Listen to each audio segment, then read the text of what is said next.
Pagdating sa pagtatanim, malaking bagay ang soil fertility o kung gaano kataba ang lupa. Kaya may dinedevelop na robot para ma-detect kung nasaan ang mataba ang lupa o ang matabang lupa at proseso para tulungan ang pagpapataba nito. Sa ngayon, ginawan muna ito ng prototype. Tara, let's change the game! Agricultural country ang Turing. Pero 82% pala ng farmland sa Pilipinas ang may mababa hanggang katamtaman lang na taba ng lupa o soil fertility. Bukod sa magastos, doble trabaho ito para sa mga magsasaka. At kahit nga maglagay ng abono, di pa rin tiyak na darami ang ani at kita. What if kaya namang madetect kung saan may matabang lupa o kung paano ibalik sa dati ang fertility nito? Pasok Tonico, isang 3D printed robot na pwedeng sumukat ng potential hydrogen o pH soil content at NPK sa lupa o iyong nitrogen, phosphorus at potassium. Ang nagdevelop, grade 11 students from Batangas State University. We settled for one specific natural disaster, which is soil infertility. Tonico po is a restorative plant, which is isa po sa aming objective ay ang mag-restore po ng soil health. Well, ang mina-measure po namin pagdating po sa soil infertility nga po is yung NPK values and tsaka pH values po. It uses sensors po that through the process of electrolysis get the results po from the soil po. Itong Tonico, remote controlled ang prototype. Tapos, meron naman siyang Lego, yan yung ginagamit niya para umandar. At Arduino-based ang ginagamit naman sa main software. Tapos, yung buong framework ay 3D printed. Mahalaga ang pH at NPK sensors ng prototype na siyang inilalagay sa lupa.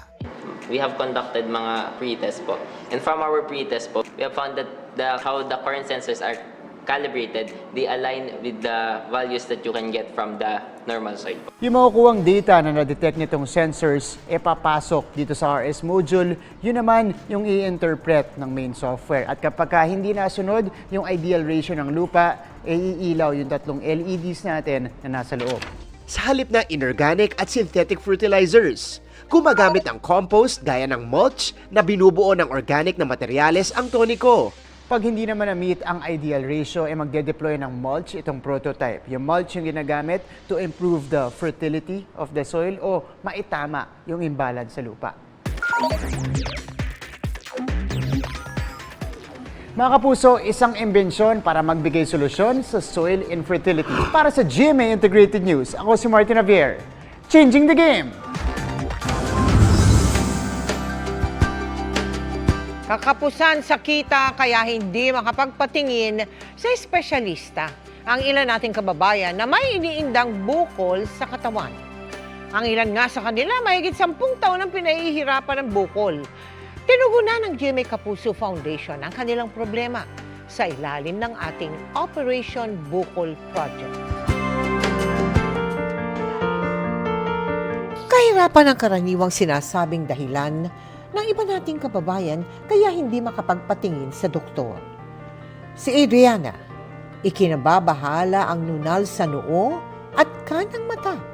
Pero kailanman, hindi raw ito naipasuri. Kaibigan ko rin naman na nagkaroon siya ng nunal sa mukha. Pero lumaki ng husto, natabunan halos ang mukha niya. Kinamatay niya yun. Si Cesar naman, naoperahan noong 2019 sa bukol niya sa balikat. Pero muli raw itong tumubo at nahirapan siyang magpatingin muli. After 1 year siguro bumalik po eh. Sabi kasi di raw nakayod lahat. Pandemic din po yung time na bumalik siya tapos nagkasakit din yung mga magulang ko. Tapos namatay pa. Sina Cesar at Adriana, kabilang sa 52 pasyenteng may bukol at may malaking nunal na nakapagpasuri sa tulong ng GMA Kapuso Foundation Operation Bukol Project, katuwang ang Jose Reyes Memorial Medical Center. 19 sa kanila may bosyo o goiter. Matagal ko na pong minimiti yung kaya lang sa mga kapos ng pinansyal, siyempre unahin mo ng pagkain. Naglakas loob talaga ako pumunta rito kasi nga libre. Matapos pumasa sa screening, agad silang sumailalim sa laboratory test gaya ng complete blood count, ultrasound at x-ray sa tulong ng Singapore Diagnostics para sa kanilang operasyon. Kung operable sila, maaring gumawa tayo ng mga workup, maaring pumunta sa outpatient department ng Jose Arias Memorial Medical Center kung saan sila ay may schedule for minor operation. Sa pamagitan po ng ating serbisyong medikal, hangad namin ang inyong tuluyang paggaling. At sa mga nais makiisa sa aming mga proyekto, maaari po kayo magdeposito sa aming mga bank account o magpadala sa Cebuana Luwilier. Pwede ring online via GCash, Shopee, Lazada at Globe Rewards. Magandang gabi mga kapuso. Ako po ang inyong Kuya Kim na magbibigay sa inyo ng trivia sa likod ng mga trending na balita. Halos masira daw ang araw ng isang OFW sa Saudi Arabia dahil sa kakaisip sa kanyang nahuli cam. Sa kalangitan daw kasi ng gitnang silangan, tila daw may 3 araw. Itong video ng kuha ng ating kababayang OFW sa Saudi Arabia na si Anthony na ilang araw na raw niyang hinahanapan ng paliwanag. Tignan niyo yan guys, bakit may ganun doon? Tapos yan, yun pa Sa video kasi, tila raw 3 araw. Parang ginawa yung sikat ng araw. Nasa gitna yung pinakamalaking liwanag. Bakit kaya ganun? Parang naging crash yung araw dahil naging 3 na siya. Kakaiba talaga siya. Kaya sa pag-asang mabigyan linaw ang kanyang nasaksihan, ang video pinost niya online at tinagang inyong lingkod. Kuya Kim, ano na? Kuya Kim, ano na? At ito naman ang video na kinuha ng ating kababayan na si Anthony sa Saudi Arabia. Sa video mukhang may 3 araw nga. Pero alam niyo ba na base sa siyensya, imposible makakita ng 3 araw sa isang kalangitan.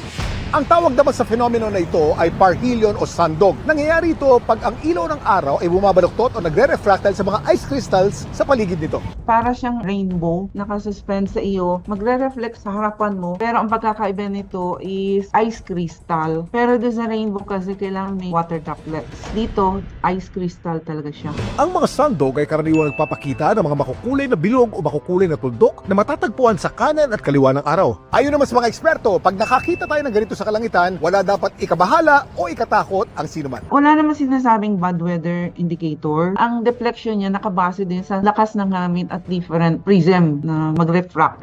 Marami mga optical phenomeno na nasasaksihan sa ating kalangitan ang maaring ipaliwanag ng siyensya. Gaya na lang ng mga pahabang liwanag na ito. Alam niyo ba kung anong tawag sa mga ito? Ang tawag sa mga vertical o patayong beam ng liwanag na ito sa ating kalangitan, mga light pillar or ice pillar. Isa itong atmospheric optical phenomenon na resulta ng reflection ng light o liwanag sa maliliit na ice crystals na nakasuspend sa ating atmosphere. Kapag ang liwanag ay nagbumula sa araw, tinatawag itong sun o solar pillar. Pero mga light pillar, maaari ding bunsod ng buwan o ibang terrestrial sources gaya ng streetlights o sumasabog na bulkan. Samantala, para malaman ang trivia sa likod ng viral na balita, i-post o i-comment lang, #Kuya Kim, ano na? Laging tandaan, kimportante ang may alam. Ako po si Kuya Kim at sagot ko kayo 24 oras. Naitaboy ng Philippine Coast Guard ang barko ng China na umaaligid at papalapit sa baybayin ng Zambales.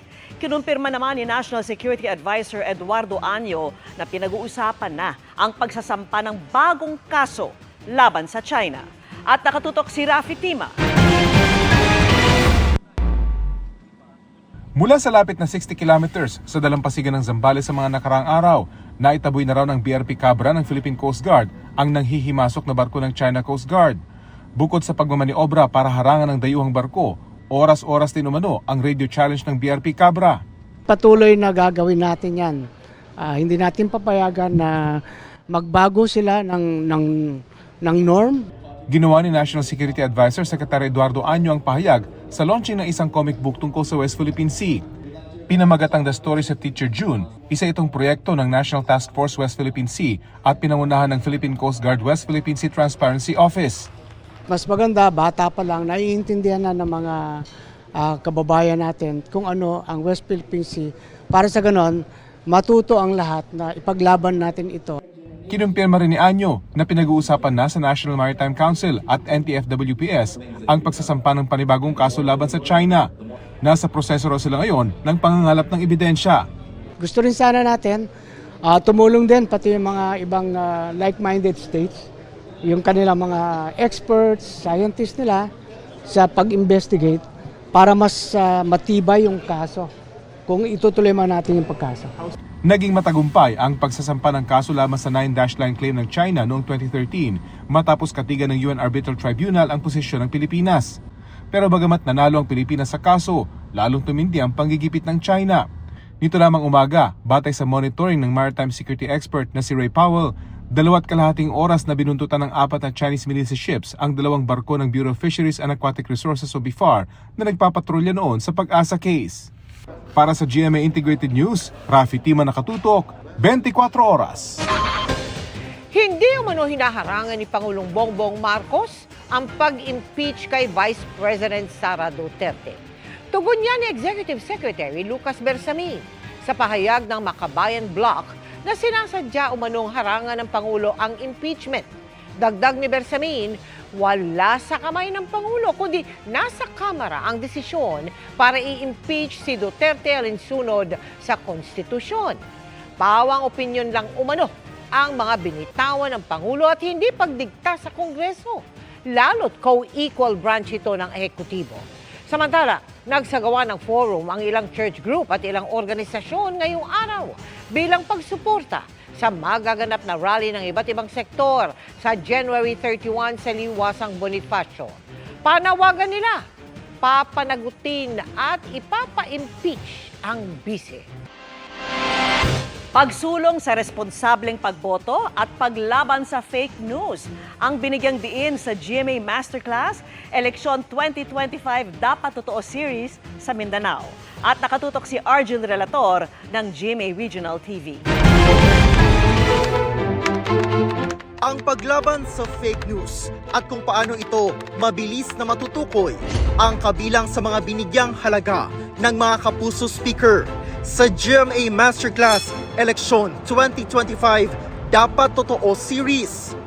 Idiniin ng isa sa speakers sa Holy Cross of Davao College sa Davao City na si GMA Integrated News Producer Tina Panganiban Perez ang mga dapat suriin na mga katangian ng isang kandidato na dapat iboto. Malaking factor yung eleksyon 2025 sa eleksyon 2028. Kaya tandaan po natin, ang nakataya sa kada eleksyon ay buhay natin, kinabukasan natin. Kaya ang dapat nating piliin ay yung dapat Pinaalalahanan din ang mga estudyante ng Notre Dame of the Jangas University sa Brother James McKnight Auditorium sa General Santos City. Maging masapanuri sa mga nakikitang impormasyon online. Nagpahayag din ang mga estudyante roon ng kanilang suporta kaugnay sa responsible voting sa pamamagitan ng pagpirma sa Panata Wall. It is about time for our young people to be informed, to be engaged, to participate in nation building. We are presented with a unique opportunity to deepen our understanding of the electoral process, guided by expert insights on truthful and responsible voting. Ayon kay Senior Vice President and Head for GMA Integrated News, Regional TV and Synergy, Oliver Victor B. Amoroso, nakatuon ang GMA sa pagsiguro na ang bawat Pilipino, lalo na ang kabataan, ay katuwang natin sa laban kontra misinformation at disinformation, lalo na ngayong papalapit na ang midterm elections. The GMA Masterclass Election 2025 Dapat Totoo Series aims to remind us of our right to choose our leaders, the necessity of remaining vigilant, and the importance of being discerning in our choices. Para sa GMA Integrated News, Argel Relator ng GMA Regional TV, nakatutok 24 oras. Emosyonal na humarap sa GMA Integrated News ang mga mahal sa buhay ng Chinong inaresto dahil sa umano'y pang-iispiya. Hindi umano yan ang trabaho sa bansa ng kanilang kaanak na tinotorture daw na ngayon ng mga pulis sa kulungan. Nakatutok si JP Soriano. Exclusive.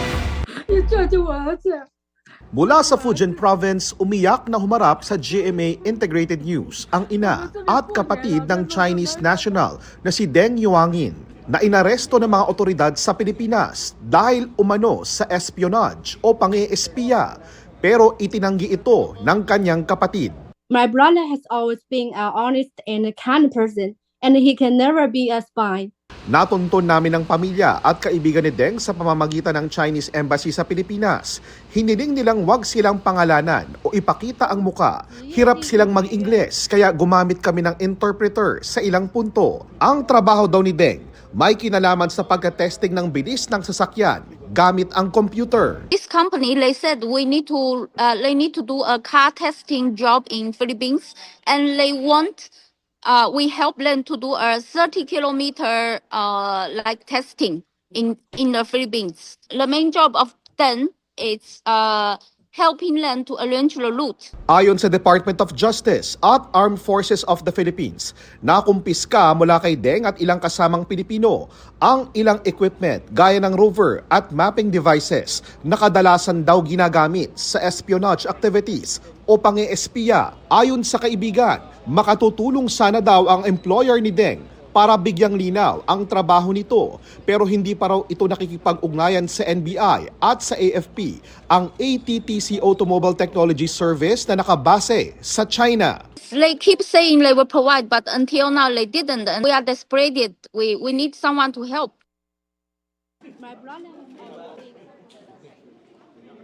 Ang inamin ng pamilya ni Deng, madalas ito sa Pilipinas dahil Pilipino ang napangasawa ni Deng noong 2014 at meron silang maliit na negosyo sa Zamboanga. Because my sister-in-law is a Filipino, so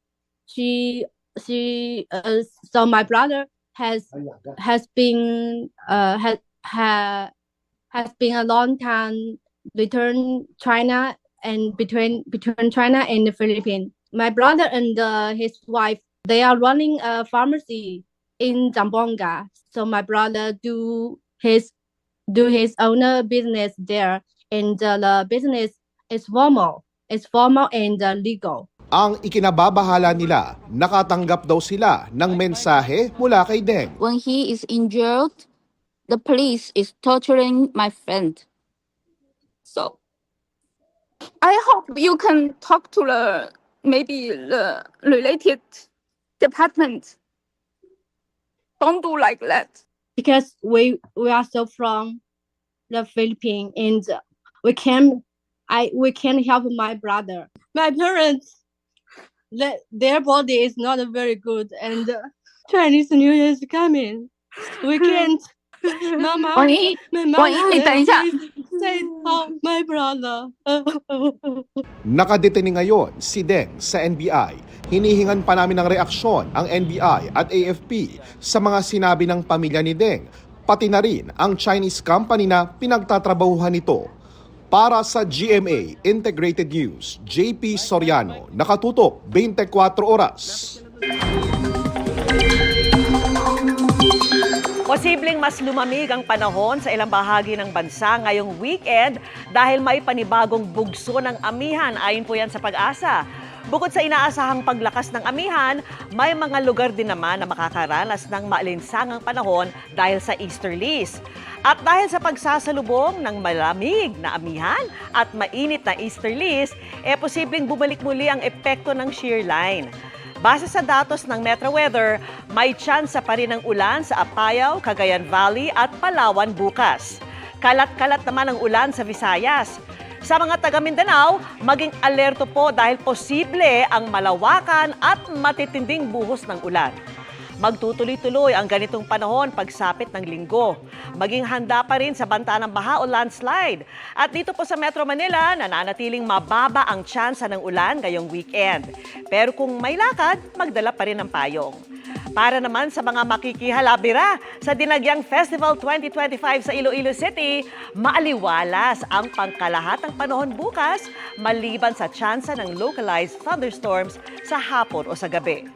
Sa Linggo at Lunes naman, kung uulan man ay maaring panandalian lamang. Ang temperatura sa susunod na 3 araw nasa pagitan ng 25 hanggang 31 degrees Celsius. Matapos ang 3 sunod-sunod na pagtaas, rollback naman ang aasahan sa presyo ng mga produktong petrolyo. Hanggang 55 sentimo kada litro ang posibleng mabawas sa presyo ng diesel sa susunod na linggo. Posible ang hanggang pisong rollback sa kada litro ng gasolina. Hanggang 50 sentimo kada litro naman ang inaasahang bawas sa kerosene. Base po yan sa 4 na araw na trading at pagmamonitor ng Oil Industry Management Bureau ng Energy Department. Kabilang sa mga nakikitang dahilan, muling pagbubukas ng mga refinery at pantalan sa US Gulf Coast at ang posibleng epekto ng panukalang mga taripa ni US President Donald Trump sa global economy at demand para sa enerhiya. Gaya ng reconciliation nila ni Sofia Pablo, umaasa si Will Ashley na magkakasundo rin sina Sofia at Jillian Ward na pareho niyang nakasama sa Prima Donnas. Makichika kay Lars Santiago. Will and I also didn't talk for 4 years. Sa GMA Integrated News interview ni Sofia Pablo, inamin niyang nagkaroon sila ng hindi pagkakaunawaan ni Sparkle star Will Ashley na kanyang nakasama sa Prima Donnas. Binanggit ito ni Sofia nang mapag-usapan ng tungkol sa hindi rin nila pagkakaunawaan ng kapwa Prima Donna star niyang si Jillian Ward. It's a feud na sobrang tagal na, and I think one of the things kung bakit di namin siya naayos is because we never got to talk about it. Sabi ni Sofia, nagkaayos na sila ni Will na ngayon kasama niya sa prinsesa ng City Jail. Yes, kasi before po we started taping, we talked. Yun po yung point ko na I think darating naman din yun with Jillian, when the time is right, kapag may taong nag-start na, bati kayo mag-usap. Kasi yun po yung nangyari with Will. Naging okay kami kasi we both wanted to be okay na. Si Will, kinumpirma na all is well na sa kanila ni Sofia. Kumbaga, isang tinik ang nabunot after how many years. Totoo naman po yun. Kasi parang nagkaroon lang din ng misunderstanding. Kumbaga, hindi kami nagkaroon ng chance makapag-usap ng ganong katagal kasi nga pareho din kami na busy. Si Will, full of hope na tulad nila ni Sofia, muling magkakausap sina Sofia at Jill. Kung ano man yung problema nila kasi hindi naman po ako yung makakaayos yun Kumbaga, it's for them to fix it. Dati nang sinabi ni Jillian na wala siyang oras para sa negativity at magpo-focus na lang siya sa mas mahalagang bagay sa buhay, tulad ng pamilya. Lars Santiago, updated sa showbiz happening. And that ends our week-long chikahan. Ako po si Iya Arellano. Happy weekend, mga kapuso! Miss Mel, Miss Vicky. Thank you, Iya. Salamat sa iyo, Iya. Ayan. Uy, teka, bago tayo magtapos, binabati po namin ng maligayang kaarawan ang nag-iisang kuya ng bayan na hatid ay kaalaman. Happy birthday, Kuya Kim! At yan ang mga balita ngayong Biyernes. Ako po si Mel Tiangco. Ako naman po si Vicky Morales para sa mas malaking misyon at para sa mas malawak na paglilingkod sa bayan. Mula sa GMA Integrated News, ang News Authority ng Pilipino. Nakatutok kami 24 oras